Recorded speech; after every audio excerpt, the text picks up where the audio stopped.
आज का वचन।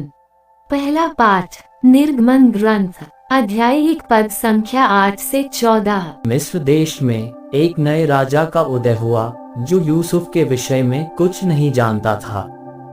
उसने अपनी प्रजा से कहा, सुनो, ये इजरायली संख्या और शक्ति में हमसे अधिक हो गए हैं। हमें ऐसा उपाय सोच निकालना चाहिए जिससे इनकी संख्या न बढ़ने पाए। कहीं ऐसा न हो कि युद्ध छिड़ने पर ये हमारे शत्रुओं का साथ दें और हमारे विरुद्ध लड़ने के बाद देश से निकल भागे। उन्होंने इस्राएलियों पर ऐसे अधिकारियों को नियुक्त किया जो उन्हें बेगार में लगाकर उनका दमन करें। इस्राएलियों ने इस प्रकार फिरौन के लिए पितोस और रामसेस नामक गोदाम वाले नगर बनाए, किंतु उन पर जितना अधिक अत्याचार किया जाता था उतना ही अधिक वे संख्या में बढ़ते और फैलते जाते थे।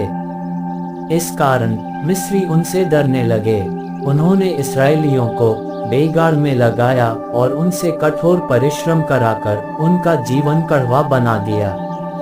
उन्होंने गारा और ईंट बनाने और खेत में हर प्रकार का काम करने के लिए उन्हें बाध्य किया। यह प्रभु की वाणी है।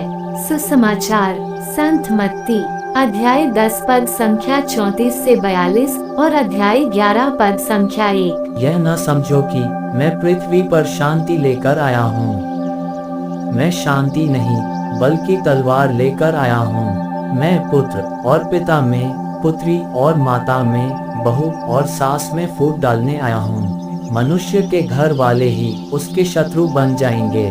जो अपने पिता या अपनी माता को मुझसे अधिक प्यार करता है वह मेरे योग्य नहीं। जो अपने पुत्र या अपनी पुत्री को मुझसे अधिक प्यार करता है वह मेरे योग्य नहीं। जो अपना क्रूस उठाकर मेरा अनुसरण नहीं करता वह मेरे योग्य नहीं। जिसने अपना जीवन सुरक्षित रखा है वह उसे खो देगा, और जिसने मेरे कारण अपना जीवन खो दिया वह उसे सुरक्षित रख सकेगा।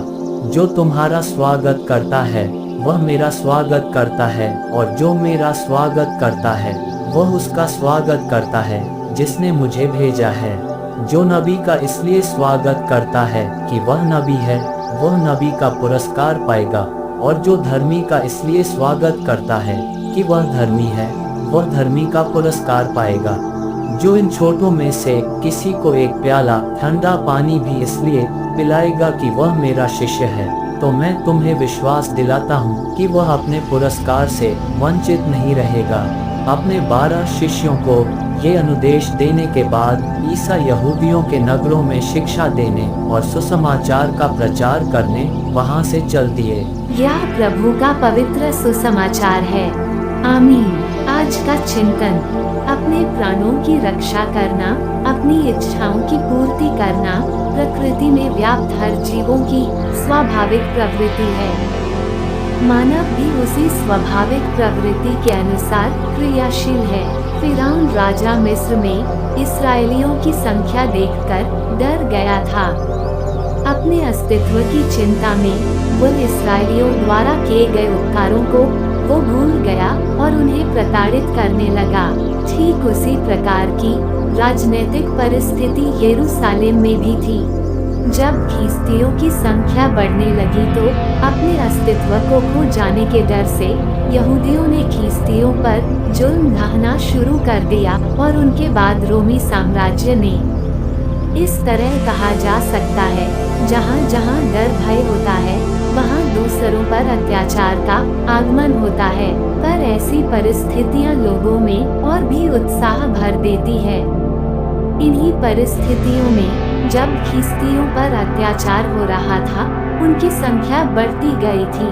आज इसीलिए हमें निमंत्रण दिया जाता है कि हम ख्रीस्त के नाम पर एक दूसरे का स्वागत करें और उन्हें अपना मित्र बनाएं। आमीन।